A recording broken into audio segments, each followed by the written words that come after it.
Hello and welcome to Forgotten Frights. Josh, and I'm sitting here with Adam. Hello there. Today on the podcast, we are reviewing the 1981 horror film Dead and Buried, starring James Farentino, Melody Anderson, and Jack Albertson. Here's the trailer. This is the road to Potter's Bluff. Maybe you've been there. Clean, picturesque, full of old-fashioned friendliness.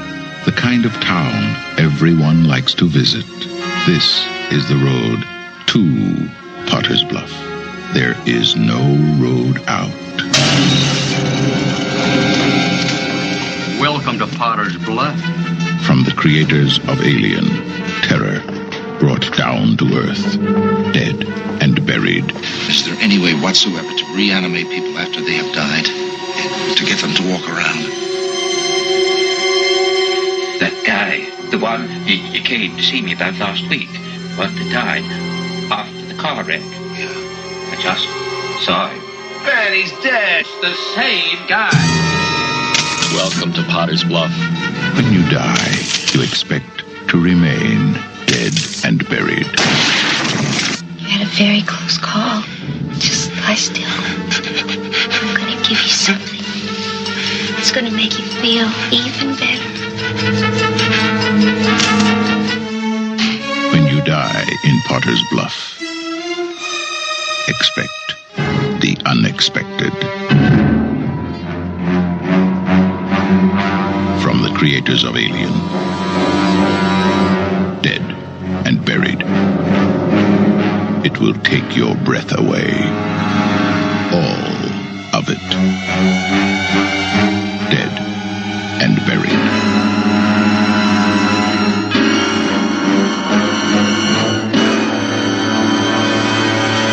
Adam, before we get into breaking this film down, how are you? Pretty good. I recently got a new bed. Oh, really? Yeah. Hold on, let me look to the left here. There's a bunch of boxes on the floor. Is that the new bed? Or what was the new bed? Yes. Yep. Oh, wow. It was a new bed, box spring. First box spring I've ever had to put together. Really? Yeah. Yeah. We have one that I'm repeatedly told to fix, and I don't. I just haven't. I put it together wrong. And then it's just been broken ever since. Yeah. So, yeah. It's a lot of fun to put together a bed. No. No. How did the mattress came with it? Yes. Very and cool. it was the whole deal where it was wrapped up in a tight spiral, or a tight, I guess a burrito shape. Yeah. Burritos aren't spirals, are they? I I don't know what words are. I don't, and then you kind of let the mattress fall out and you cut it open and then it explodes. Yes. And if, like I had to have it in place because as it started to unfurl more, it was time to go. And you didn't do it in the wrong room. It was in the right. I did it right near the box spring. We got a king size mattress. The first time we got a king size mattress, I had thought about it was, and we were on the second floor. I thought about it for whatever reason. I was like, I'm just going to start opening it on the first floor. I was like, oh, this is a terrible idea. So I got to like part way there, and I'm like, no, I'm just going to drag this upstairs and take care of it. All right. We're talking about Dead and Buried. I think this is episode 2. Probably we'll just go sequentially. We just reviewed, I don't know how long ago. I'm thinking like twice monthly. So our previous episode was The Witchfinder General. So enough said about that. We've already talked about that. But now we're reviewing, Dead and Buried, and this should, talk about having a little bit more levity. I think this film is a little bit more, interesting, and at least has some more, I don't know, what would you even call that? It's certainly interesting, but it's also, I don't know. It's bonkers. Yeah, it's more entertaining, I think is what I'm going for. This It's movie, bonkers. This movie was very different than the first. Yeah. Review. And we should say too, I think our focus for Forgotten Frights is going to be like 1950s, 60s, and 70s films. We just ended up with this one because I haven't seen any reviews on it. I think Adam, you had pitched it to begin, just kind of because I'd pitched Witchfinder General. You said Dead and Buried, and I didn't know anything about this movie at all. I've never really seen any reviews on it. So I think we'll say that's a Forgotten Fright, right? That's just, it's a little known movie that's not talked about that Yeah, it's early 80s. I'd like to think that pre-production started in 1979. It might, it was written in 75. No, I actually don't know. Let's just say it was. Are you ready to dig in? Let's dig. All right. So the movie opens up with a photographer on the beach. I believe his name is Freddie. He's just kind of taking... I don't know if we ever learn... Well, I think we do learn his name later, but I think she calls him Freddie because he looks like a Freddie. Yeah. Oh, okay. That's right. Okay. So he's on the beach, and then there is... a woman shows up who they kind of start flirting and talking. He's taking photographs. And then he's taking photographs, and then she kind of like, is like, hey, do you want to have sex with me on this beach? And he's like, yeah. And then immediately is murdered gruesomely, by, just a group of ne'er-do-wells. Yeah. Bunch of folks come out and yeah, they kind of tie him up and. It's kind of like donked on the head, and then they tie him up and. Yeah, and they put a net over his face or his whole body. Yeah. And, I feel like they did a good job there because it looked like he was really being restrained. Yeah, and he was whimpering. Yeah. That was but he also looked like Jim Carrey from When Nature Calls when he's coming out of the rhino. His face is like all smushed and, and then they set him on fire. And they set him on fire and he's burned. So, I mean, if we're going to draw parallels to maybe the previous film we did and Futility, get away. There is a lot of, this movie is very gruesome. And, I think that's in large part thanks to Stan Winston, who did the, makeup effects. So you have some really when the gore happens, they really get into it. And again, I want to stop forever talking about Witchfinder General. Yes. But I will say. Adam, it's going to haunt us for the rest of this podcast. If you juxtapose the gore, from the Witchfinder General to, Dead and Buried, again, I don't want to call, levity's not the word, but it's the appreciation for the amazing effects in this movie compared to the long, stabby scenes of the Witchfinder General. Yeah, because there was nothing impressive about that. It was just violent. Yeah. This one is actually, there's some impressive and not so impressive effects, and we can get to that. But we then meet Sheriff Dan Gillis, who is, Farentino, right? Yep. Yes. James Farentino. He shows up. It appears that the photographer who was burned on the beach was kind of stuffed back into his van. The van was flipped and then caught on fire. So it was made to look like a murder. It was made to look like an accident. Or an accident. Yeah, sorry. Yeah, it was made to look like it was made to look like he was murdered. No, it was made to look like an accident. And then they just started talking about Dobbs. Dobbs is going to be here soon. And this is, Dobbs does arrive on the scene. He's the, mortician. Yeah. But he does the, it's escaping me now, but he does the, the reconstruction of the corpses. Yes. And the autopsies. Yeah, yes. And it's, is that Uncle, that's Grandpa Joe. Grandpa Joe. Jack Albertson. Yes. And he's wearing the long, dress from Charlie and the Chocolate Factory. He's, when he shows up out of his car. He does. I think he actually had really horrible cancer, during the filming of this. And was, I think when he showed up, from something I read, I don't know if it's true, it said he showed up to the premiere, on an oxygen tank in a wheelchair. It was, yeah. So, then he hopped up out of the wheelchair. No, shit. It did not. No. He, they just kind of, they just talk and then Chief Gillis or the sheriff, yeah. He is just kind of he seems to think there's something up. Well, they inspect, they're inspecting the vehicle and the damage, and, they get a shot of Freddie, who's now just a burnt corpse. Yes. But not quite a corpse. No, they're talking about what's going on, and they kind of do a pan up to his face, and the corpse screams. Yes. Yeah. He puts his hand in the car and he's screaming. That was scary. Yeah. That was like, took me by surprise. Yeah. We then go to, I think it's right to the drunken fisherman guy after that. Yeah. He's kind of walking around and, talking to himself. And then the same group of people that killed our photographer, they show up again and they murder him. Yep. Quite savagely. I think they cut out an eye, they slash his face and they slash his throat. It's really just more of that gruesome, special effects, but not as, not as fantastic as some of the other ones. They I felt like maybe they just got this guy and they were like, well, we got to have another one. So let's just get him out of the way. We'll stab him a little bit here and there. And I will say too that with the drunken fisherman, he's kind of, he's very drunk, and he's just kind of talking to himself, and, it's entertaining, as he's walking around and kind of talking to inanimate objects. Mm-hmm. And, it's a quick aside and it doesn't mean anything, but, this movie I don't feel like this movie has a lot of low points where you're not entertained. I feel like the characters are all, weird enough to where you're intrigued. This is like 81, like slasher central, I guess, right? We got a lot of like slasher films around this time. And, so all of the setups for, kind of the deaths in this film are all very like slasher heavy. You get a brief introduction of the person. You get to know their character a little bit. It's very, Friday the 13th. You get like a little snapshot of a character. And then they are just like gruesomely murdered in some horrific way.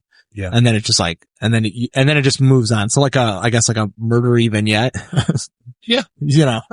A stabby vignette. But there's enough mystery, unlike, maybe the first Friday the 13th, but as Friday the 13th goes on, obviously it gets a little, less clever. Mm-hmm. But, there's enough intrigue in this movie where you're wondering why all of these murders are happening. Yeah. And why there's so many people taking pictures involved. Yes. Yeah.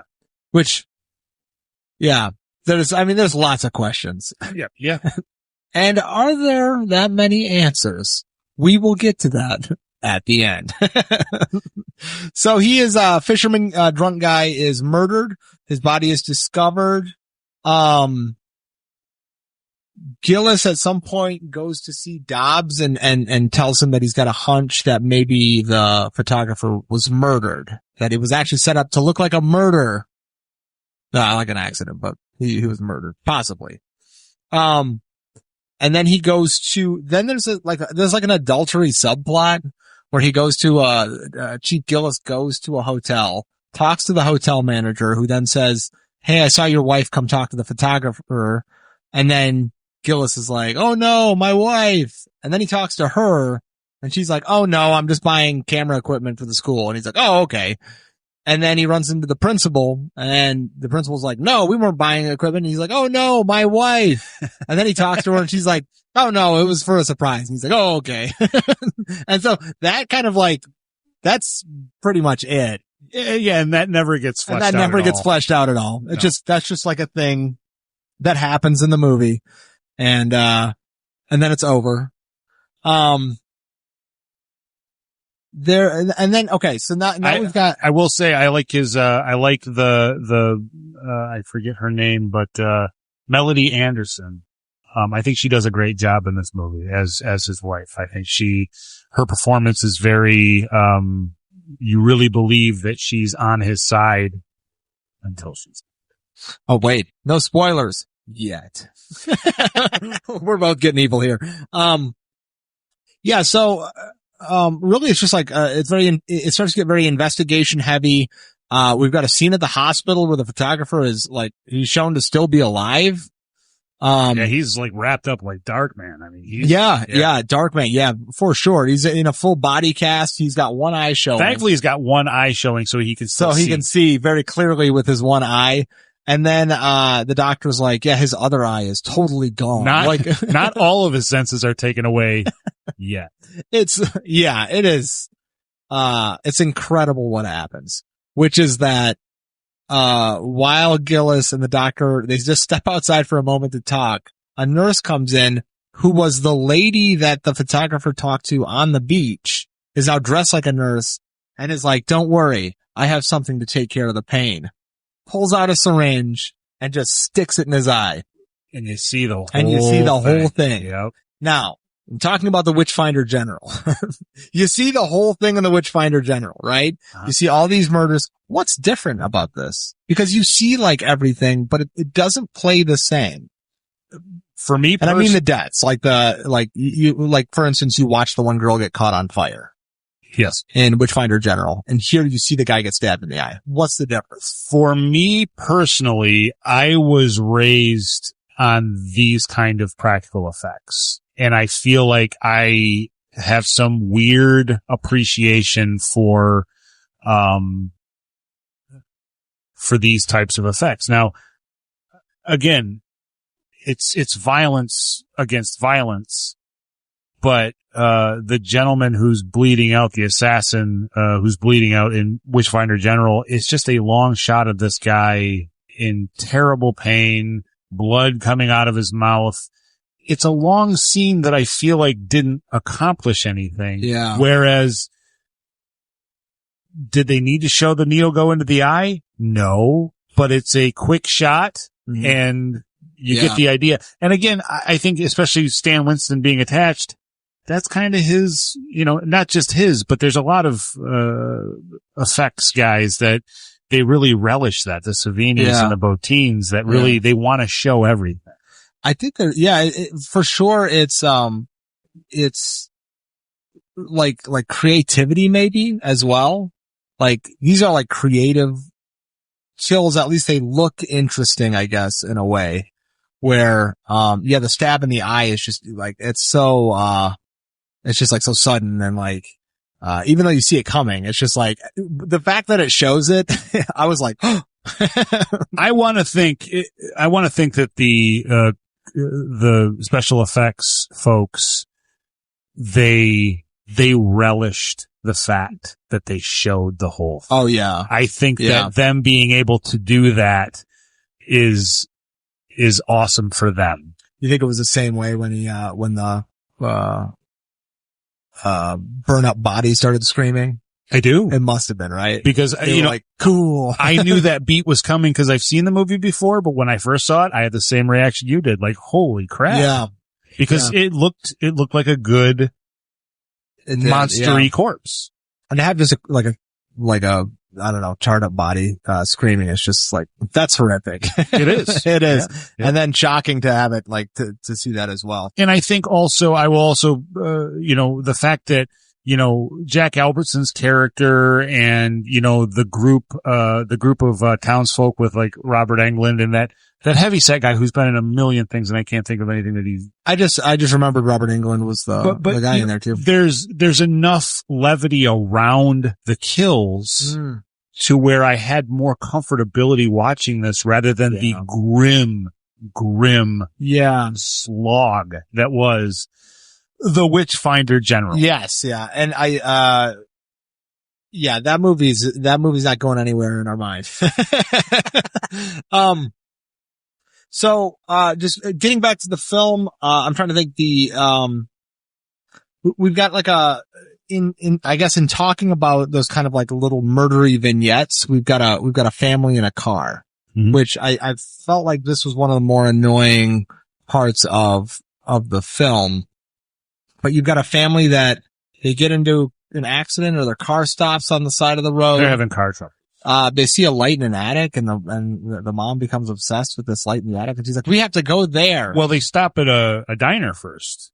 Oh, that's right. And then, and we see the photographer, right? We see Freddie, the photographer, but we also see, people who were, present for Freddie's death as townsfolk in the diner. We're starting to see these people all over the town. Yeah. So that adds to the mystery of now Freddy, who's no longer a corpse with a needle in his eye. He's just Freddy that we saw in the beginning of the movie. He plays the mechanic, I think, or he's the mechanic now in the town. Yeah. And it's the reveal to us, the audience. Well, at least like the gas station attendant. Maybe the gas station attendant. Yeah.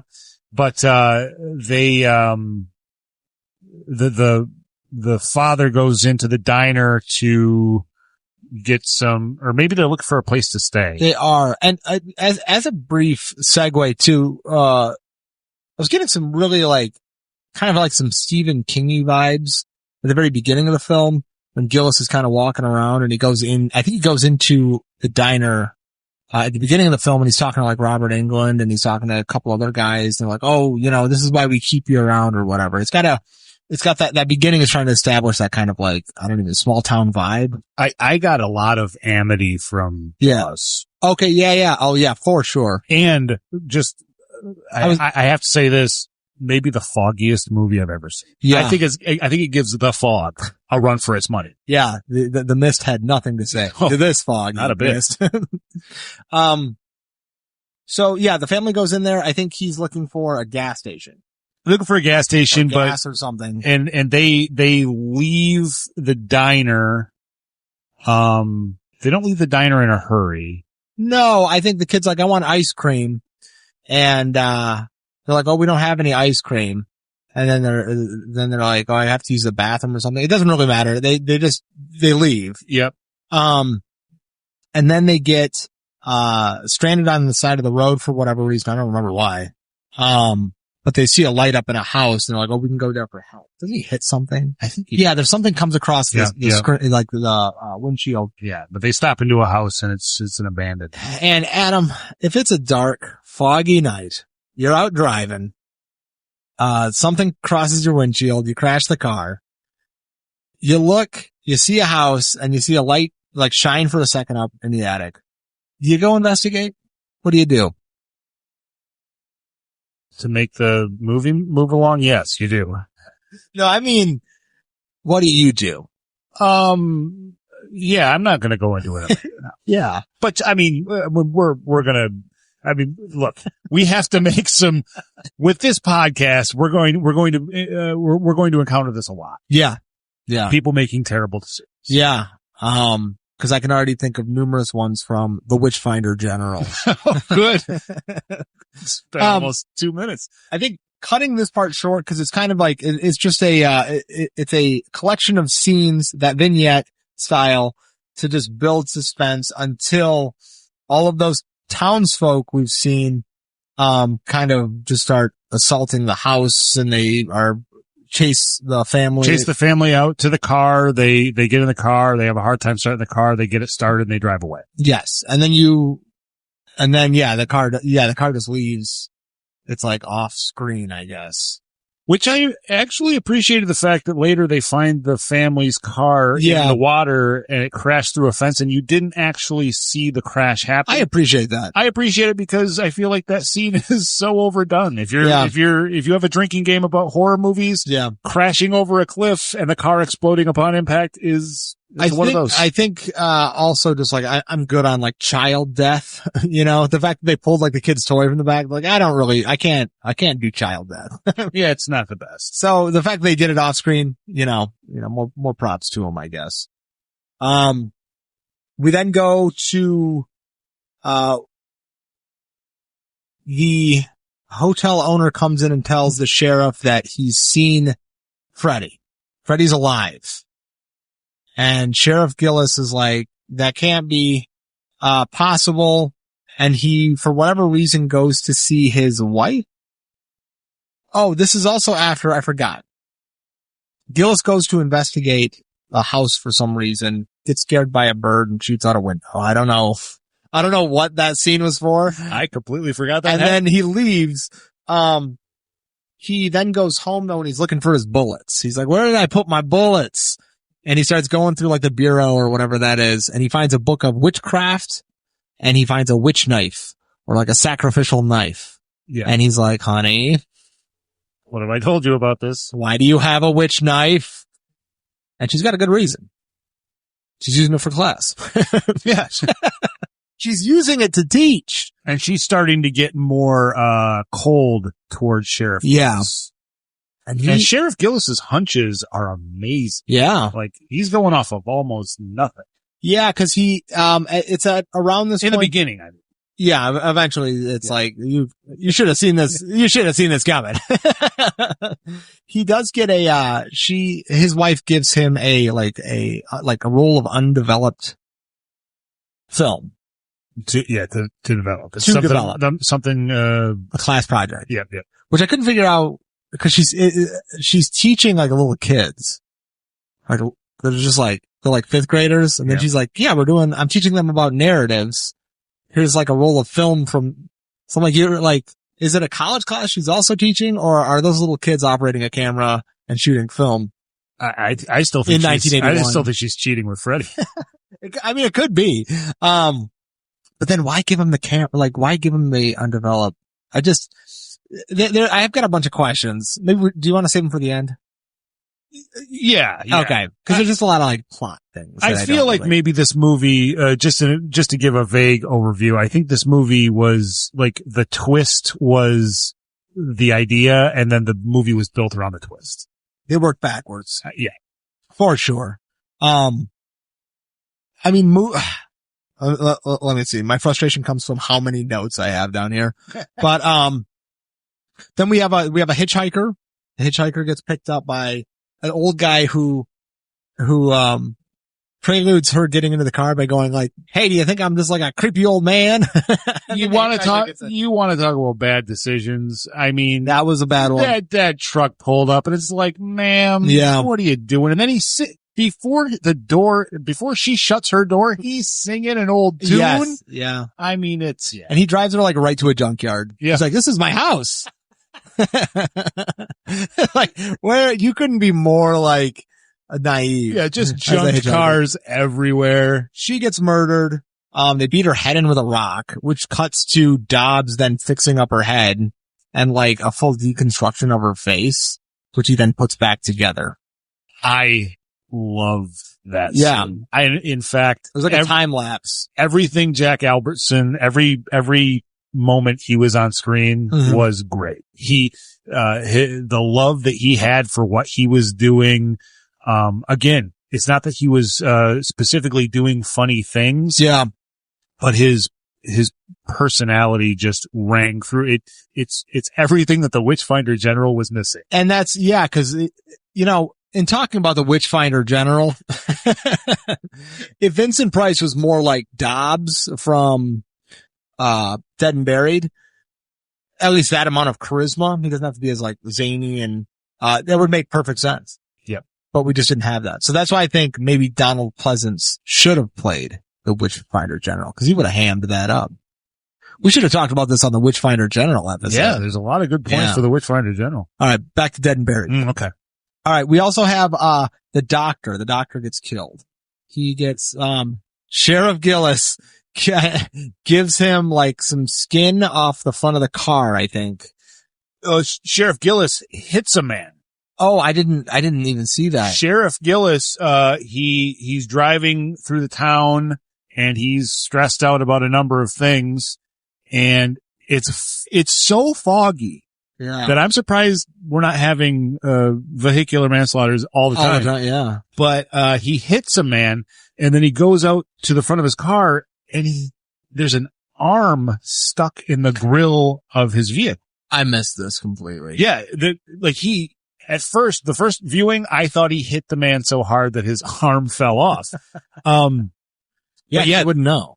No. You wouldn't know. But yeah, there's an arm and it's moving. The arm is moving. Oh, okay. Does Sheriff Gillis see this? Yeah. I must have been getting snacks or something at this point. And so but he only sends in a skin sample, not the full moving arm. Yeah, I would send in the arm. Which is strange. But, he sends it into his doctor friend who, he's not on the townsfolk's payroll because he's actually trying to help the sheriff figure this out. And, the doctor says, well, no, this skin sample is at least 4 months old or something. And Gillis is, beside himself because he said, no, this happened in real time. That can't be true.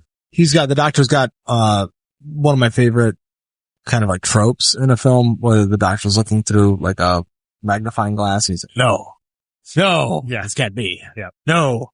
Yeah, so something's going on there. We don't know what it is yet. And then the townsfolk jump him and they take 2 tubes and stick it up his nose and fill it with acid. And his face bubbles up and he dies. Yep. And it doesn't look that good. It doesn't. It looks like a mask. Yep. And, well, Shannon Winston, you should be ashamed. No, I mean, I think it's probably serviceable for 1981 if you're trying to fill a guy's head full of acid, right? It really, speaks to the, horror vignettes that you were talking about, where it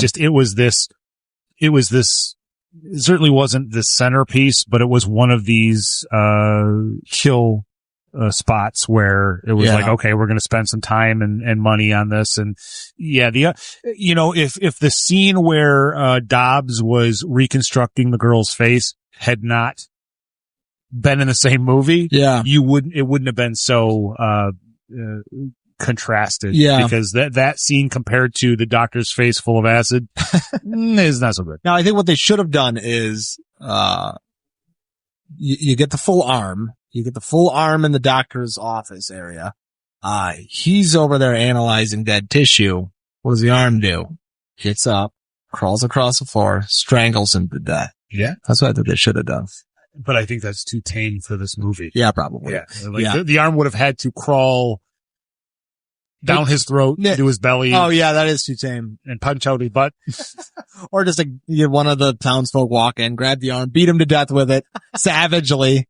Well, that would be the Witchfinder General would be. The townsfolk would have to come in, take the arm, put a jar of acid in the hand. It's so true. And then smash it. It was, you would have to take whatever just basic premise and just amp it up like 100%. Take the arm, make razor blade nails and just but it's pretty gruesome though. It fills his head. You watch his like face bubble up and then he's donezo. And they, or is he?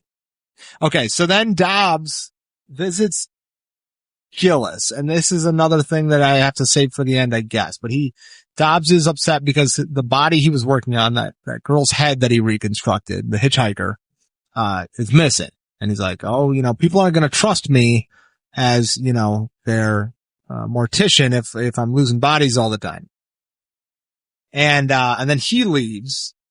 At this point, Gillis goes to the cemetery and opens Freddy's casket and finds like a bunch of clothes wrapped around something. Yep. And then in like using the zoomiest lens I've ever seen in a film. And before you say what you're going to say, earlier that day, he had gone to the classroom that his wife works in, and she was talking about ritualistic, witch type things. And one of the things was cutting out a human heart as a sacrificial type thing. And that's the way to keep them.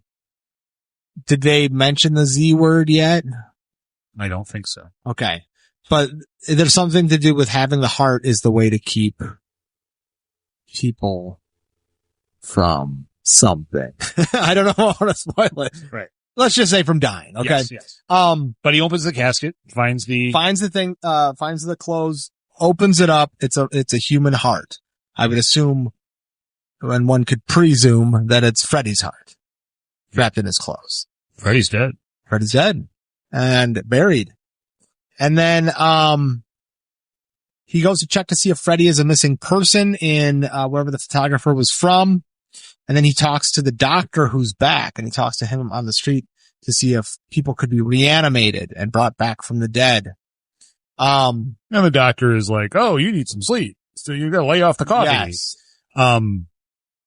And we haven't talked about the secretary, Gillis's secretary, which I think another great character in this movie. Yeah, he gives her like the photograph of Freddy and says like, "Hey, go check this out." And she's an eccentric, older lady, and she's great. She brings an air of humor. Yes. That the movie needs for sure. Cause like Dobbs is like that. She's like that.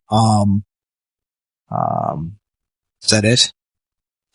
Well, the drunk in the beginning. Oh yeah. One of the notes I wrote was just like eccentric weirdos. Like everybody's just kind of like a weird, like the hotel manager. He's like a weird, odd guy too. Yeah. So there's a lot of that going on. Yeah.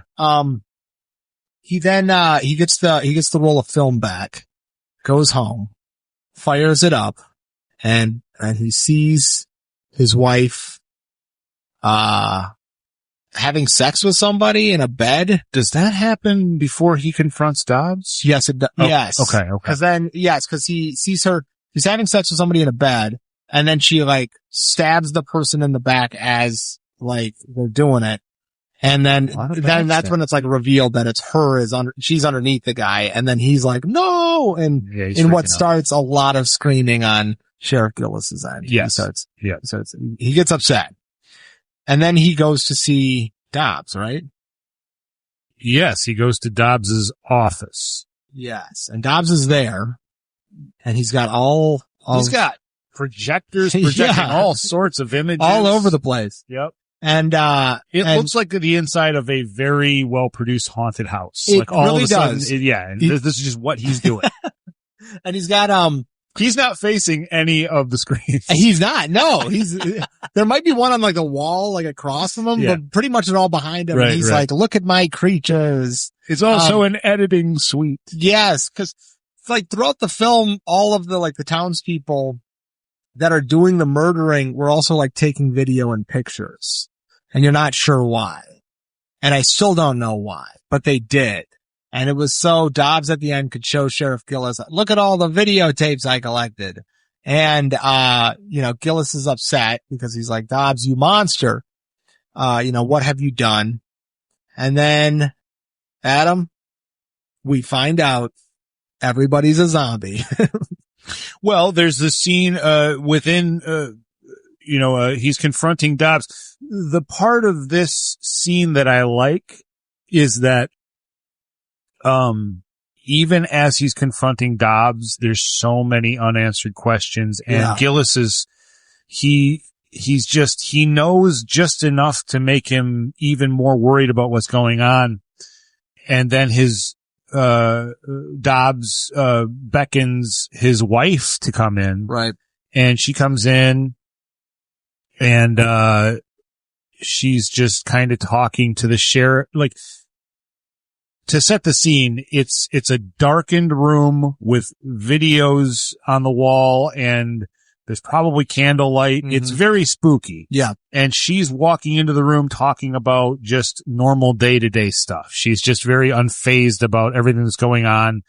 And, I think she says you can have beef stroganoff for dinner. Yeah, talking about dinner. And she approaches Sheriff Gillis, and I think Sheriff Gillis puts his hand on her face, and part of her face comes off. Yes. And that's where the realization that she's a zombie. Yep. And then he ends up shooting her. Yeah, he shoots her a few times, and then that's when she's like, oh no, I'm dead. So I don't understand what that's a creepy scene, because the realization that, I think she said, bury me. Yeah, so we get there, which I thought was actually a pretty like affecting scene, was like, she's like, bury me. He's upset. And then she's like, I love you, all this stuff. And he just starts like putting dirt on her. And she's in a grave. And she's covering herself with dirt. She just wants to die. Yep. And then as he buries her completely, then the townspeople all show up. Yeah. And they start like paying their respects to her. Yeah. They're like, good job. Yeah. And then he's seeing everybody that you've seen throughout the film, but now they're like kind of zombified. Everybody's got a little bit of skin missing from their faces and stuff. And then Gillis goes back inside, which I love. It's just like the hallmark of like low budget horror films, is when like you go from one set into a different set and then you have to come back to the previous set. But he comes back and he like he's like, he like puts his fingers to his eyes, and he balls his fist to his eyes, and he goes in to confront Dobbs. Yeah. And and he's already shot Dobbs, and Dobbs is like used some electrodes to like bring himself back. Yep. And Dobbs is like, Gillis still doesn't get it. He's the only guy who doesn't get this. And we find out. But I forget what Dobbs does to make Gillis raise his hands, but essentially he raises his hands, and it looks like his fingers look like microwaved hot dogs. It's so true. And he's like, let me help you with those. yeah. And then he's like, and a freeze frame, that John Hughes freeze frame that's like a little out of focus. Yeah. And then he's just like, and then the movie ends and the music is like quiet, melancholy, like piano. Yes. And it's just like the end. Dan Gillis, there's a great line where the Sheriff Gillis character, is threatening to shoot Dobbs.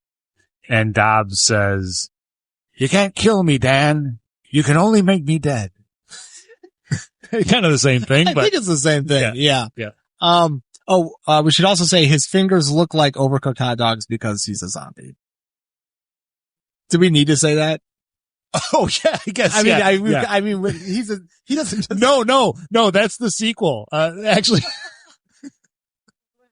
he just had overcooked hot dog fingers. Cliffhanger. He's not a zombie at all.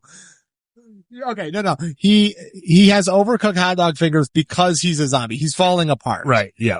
So we should be specific about that because he doesn't just have overcooked hot dog fingers for no reason. He's got, that's the end of the film. And, did we miss anything?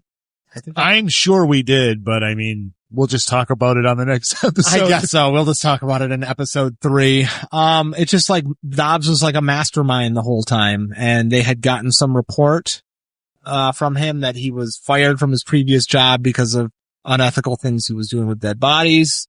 And then he was just kind of like, so now he's dead. He's like, I can be one with my children or whatever. And so now he just spends the rest of his life on this it's like an island.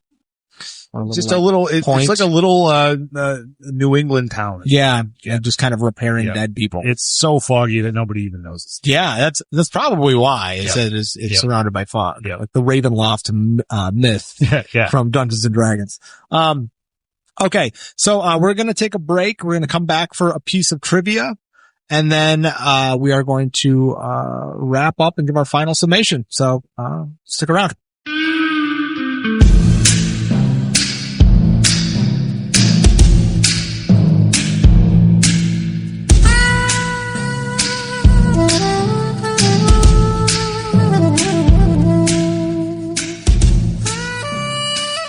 Hello and welcome back to Forgotten Frights. I'm Josh. I'm sitting here with Adam. Hey.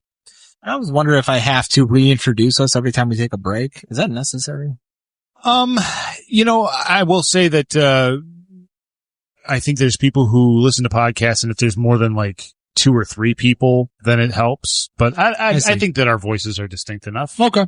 Then I can just say, hey, welcome back to It's Forgotten Frights. Hey, welcome back. It's Forgotten Frights. I don't know why I'm doing that. Okay. We are going to do a round of trivia. Adam, take it away. I'll be leading the trivia for the 1981 movie Dead and Buried. Question number 1. Melody Anderson, who played Ann Gillis's wife in this movie, is the sister of Little House on the Prairie's Melissa Sue Anderson. I am going to say false. She is the sister to Louis Anderson. Correct? No. I was like, I got no, she is not. That is, you got one right. Okay. When I was watching this movie, I thought she looks a lot like Mary Ingalls. Oh, okay. And I looked it up, and Mary Ingalls, Melissa Sue Anderson, and Melody Anderson, both from Canada. They are not related. Not related. Just blew my mind. They've got some kind of cross Canadian appearance. It must be Canadian. Huh. Okay. Question number 2. Rob Bottin is uncredited, but helped Stan Winston with the effects for this film. Rob Bottin from The Thing. A lot of other stuff. I do know he worked with Stan Winston. I'm gonna say true. That's false. Bummer. Just threw that in there to... Yeah, that's good though. Shake it up. That's a good one. Question number 3. Real quick. It would have been great if it was true and he had done the acid face mask and it looks really bad. Stan Winston ended up doing all the bad stuff and Rob Bottin did the... Question number 3. This was Jack Albertson's final theatrical film. That I know because from what I read, so true. And from what I read, it sounded like he was, I think we mentioned it, he had cancer at the time. And he allegedly showed up to the premiere in like a wheelchair on an oxygen tank. It is true. It is his final theatrical film. He did I believe he must have already had he did a made for TV movie that came out after this, but I'm assuming he had already, acted in that role. Yes. It sounds like he was in a bad way. I can't say yes because I don't know, but I would assume so. In 1993, Farentino, forget the James Farentino was charged with stalking Tina Sinatra, Frank's youngest daughter. That's so weird. It's got to be true. It is. Okay. In researching James Farentino, he was kind of a scumbag. Oh, really? He had stalked Tina Sinatra. He had a pretty severe cocaine habit. Wow. Yeah, just kind of. He's really good in this movie. He is. Yeah. He's good in Dead and Buried, but yeah, that's not cool. So question number 5, the last question. The director, Gary Sherman, was an executive producer on 1988's Poltergeist 3. Poltergeist 3. Is that the one in the high rise? It is. Okay. And what's his name again? Gary Sherman. Gary Sherman. That sounds familiar. The director, Gary Sherman, was an executive producer on 1988's Poltergeist 3. Okay, I will say true. That is false. He actually directed 1988's Poltergeist 3. Is that movie any good? I remember we had it on video. Yeah, we used to watch it all the time when we were kids. And there were some scenes that really bugged me out, but I haven't actually gone back to watch the movie. That's the one with like the puddle of water in the parking garage where she like falls into it or she is in it. Yes. And then there's also the one with there's a scene where the psychic lady, she like, they pull her apart. They like rip her skin off and it like falls apart like old clay or like baked clay, like a kind of, and then that little girl's inside of her husk. Yeah. Which is everything I just said is awful. Yep. There's enough of, and there's that elderly man in the black suit with the black hat throughout that movie too. And he is nightmare fuel. Yeah. Very, what's that movie? Very, Phantasm. Angus Scrim. Angus Scrim from, Phantasm. Phantasm is 1979. Oh, we can make it work. Forgotten. I mean, we're in 81. Yeah. Oh, could we do like Phantasm 2? Electric Boogaloo? Phantasm 2, I think we should maybe do a couple Phantasm movies. I've never seen one of them. The first one. Okay. Right. So you got 1, 2, 3. So you got 3 out of 5. Okay. That's a passing grade. I don't think I've ever done one of these. So I'll take the 3 out of 5 for now. I'm gonna try to build on it. Gonna try to work on it. Not a bad batting average. Appreciate the trivia. It's good. Yeah. We are gonna take another break. I'm gonna stop saying and when we come back, we're just gonna give our final summation, kind of talk about anything, that we wanted to, talk about regarding Dead and Buried, and probably the Witchfinder General will come up, I assume, because we can't stop talking about it. But we'll be right back.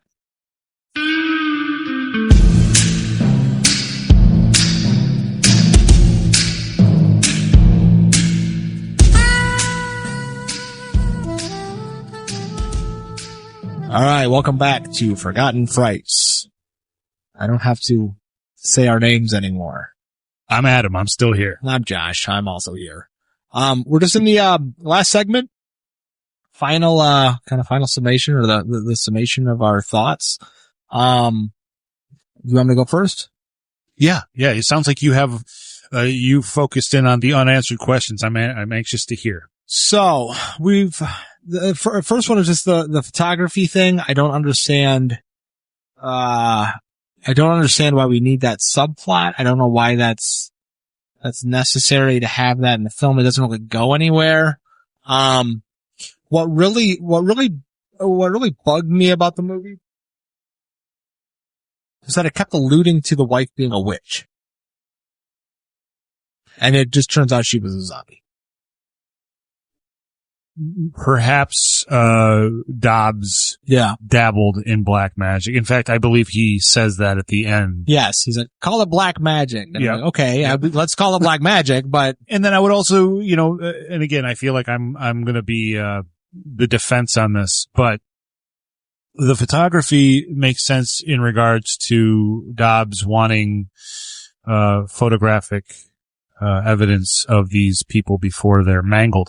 That, brings up another question. Why mangle the bodies? So that's another thing. But that must be his kink. So, and it very well could be. Because they have to die in a horrible way. And like as horrible as you can make it. Yep. And I think she tells that to a class of like 5th graders. She's like, they must be like, the bodies must be like mutilated or like really like, they have to die in the worst imaginable way. And it's just like, and everybody does. I mean, everybody in the movie is killed pretty, both effectively and gruesomely. There was another plot hole that I was thinking about that I didn't really, there's all sorts of, okay. So the other one is hitchhiker gets killed. She gets her head crushed in. We go to the scene with his facial reconstruction. Right after that, Dobbs leaves the room. The hitchhiker, who's now been reconstructed, she's a zombie that we know now. She gets up and she leaves. Dobbs then shows up at Gillis's sheriff's office and it's like, hey, that body is gone and people are going to think I'm a terrible mortician. Dobbs knows she's a zombie. Yep. Why go tell the sheriff? There's really no good explanation. I feel like this movie, if you like really break it down to what's going on, is Dobbs is like, I'm going to mess with Sheriff Gillis. Yes. Like he doesn't know. And I'm going to just kind of but you're right. It's a gigantic mousetrap of events that has to occur just so that he can slowly uncover what's going on. Yeah, where he could just be like, hey, you're a zombie. Like why do all of the extra? But I will also say that, the doctor is not a zombie. So that makes you wonder how many people in the town are not zombies. Yeah. And at what time? This is kind of like and talking about Rob Bottin and the thing, like when did they become a zombie? We need like a timeline, like this person became a zombie then, and then this person, but it was after that person died that this person became a zombie, because the doc does eventually become a zombie. But then when did Robert Englund, or was he always a zombie? Or the receptionist, whatever happens to the receptionist. Doesn't she show up at the end? Is she by the grave? I don't remember. I can't remember. I don't remember.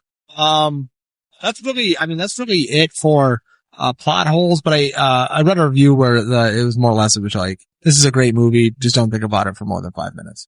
And I think that's how I approach this movie. Yeah. It was, I watch so many, movies like this where, out of 10 films, maybe 2 are worth going back. And when I saw this, it just, the special effects blew me away. It's a fun watch. Yeah. I enjoyed watching this movie. This is probably the 3rd, 4th time I've seen this movie. I really do enjoy watching this movie. I don't have a lot to add, in summation. I will say that this, got into, it is one of the 72 video nasties, which, I've delved into that whole thing too, and that's just an interesting, point in time. Yeah. Cause I think somebody else pointed out too that it's like the murders and the violence in this movie are like it's pretty tame compared to some of the stuff you even see in like Friday the 13th around the same time. Yeah. Where people are getting machetes to the face and that sort of thing. So yeah, I don't know why that. It doesn't see, there's some gross stuff in here, but it wasn't anything like. I think it's the eye poke. Yeah. Yeah, the eye poke is pretty gross. But I have learned something. And let me talk about the movie first, and then I've learned something watching these 2 movies, okay? But before I get there, one thing I want to point out is just in talking about, the Witchfinder General, and how there's kind of this theme of sin. I was trying to, trying to just think about this movie, in more of a metaphorical sense and what this movie is maybe trying to tell us. And the best I could come up with is that, like, this movie is about the subversion of death, in that we have, it's on like a meta level too, because you have the film itself, which starts as a slasher film. It then goes into this kind of meditation on death at the very end and what that means. But the slasher film portion, I think, is just meant to pull the audience in, right? So it subverts the audience. It says, here's a slasher film. Just kidding. It's actually about, and the best I could come up with is like community and death. Like, everybody dies, right? And then you have your community around you and they all die, but we are a community together. So at the end, when he's like on his wife's grave and the community's coming up and paying respect, we have this kind of like communal experience in exchange with death, which I don't know if they were intending to do that, but it seemed like that seemed very potent to me. This kind of like, and then Dobbs is this like creator, you know, and then he's like the god amongst this community that's experiencing this thing that always happens, you know, that nobody can escape from. And you end up with hot dog fingers, you know, and that's just what happens. But yeah, we all just live and die as a community. So that's like the best I could come up with what this movie is trying to say on a different level, but I really appreciated the shift from, it's just like your average slasher film to this other deeper film that has zombies and actually has like some layers to it, which I liked. I mean, that's very interesting. I didn't think about it like that at all. I liked when the doctor got acid in his face. Right. And I like that too. But I mean, for me, again, it's a vague way of putting it. It was a fun watch, and you're absolutely right. It has a ton of plot holes. Yeah. But the acting performances, seeing a young Robert Englund, again, Jack Albertson was great in this. The main, Sheriff Gillis, his character was good. Yeah, I mean, I enjoyed it for just being I think it's, you know, it can't be too much more than 90 minutes. The atmosphere was good, foggy, but good. Yes, yeah. It did feel like a small knit community. I think it hit all the marks that I look for. You know, again, plot holes for sure, but yeah. It was a fun watch. Yeah, I think especially if you're a fan of slashers and you like, you don't mind some gross out gore. Oh, and that's the other thing. Before we go, the thing I learned about these two films, there is this, interesting way that violence is presented in the film. And I'm talking about the contrast between Witchfinder General and Dead and Buried. Like, do you find it interesting that I think we both were kind of like more grossed out by the Witchfinder General than we were of Dead and Buried, even though really by everything, Dead and Buried has more grotesque deaths and has more grotesque violence than the Witchfinder General, but you see what I mean? Like, Dead and Buried was a lot less I do. traumatic. Maybe we'll find the answer to this question as this podcast goes on, because it's an interesting question. The effects in Dead and Buried, I mean, we're talking 15-year difference from when the movies were released. So the special effects in Dead and Buried are far superior, but there was a feeling in Witchfinder General that it was not pleasant. Yeah. And whereas, as I talked about early in the podcast, the special effects spots in Dead and Buried were interesting. I think you used the word interesting. They were cool to watch.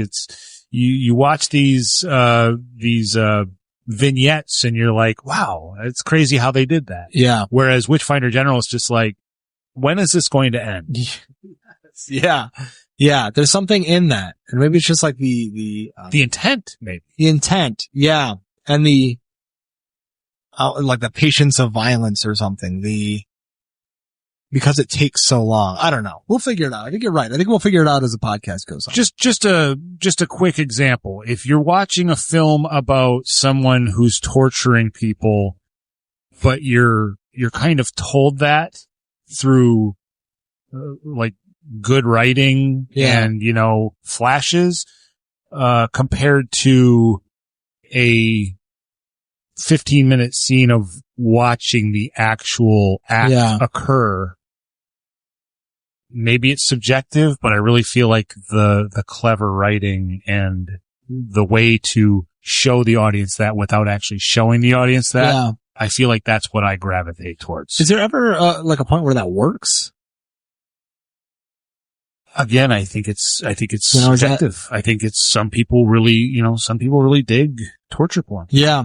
Cause like Hostel, right? Cause those were like Hostel, sure. Saw, I guess, is kind of, but those are, and people prefer Texas Chainsaw Massacre, you could say. Yeah, Texas Chainsaw. Long scenes in that. And that's, it's interesting because it's maybe why I haven't gone back to that film. So, Yeah. I feel the same way. It's like, you tell people about that film and you go watch that because it's scary, but I'm not going to watch it.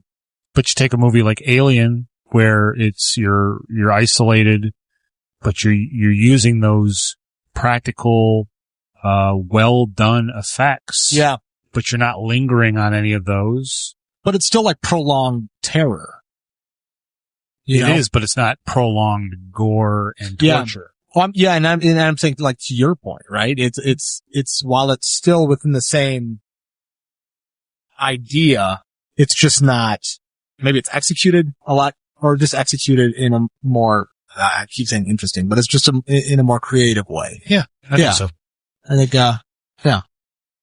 think, Maybe we just answered it. I think we did it. Okay. I think we got it. All right. That has been, this episode of Forgotten Frights. I've got nothing as far as where to reach out to us, but, we will get to that eventually. I think after a few more episodes, I will try to set up an email or something in case, there are questions or corrections or something like that. But until then. Or suggestions for movies. Yeah, or suggestions would be great too. Oh yeah, we better get that set up. What was our sign off on the last one? Good fright, good night. So is that it? Okay. So this has been Josh and Adam. Good fright and good night.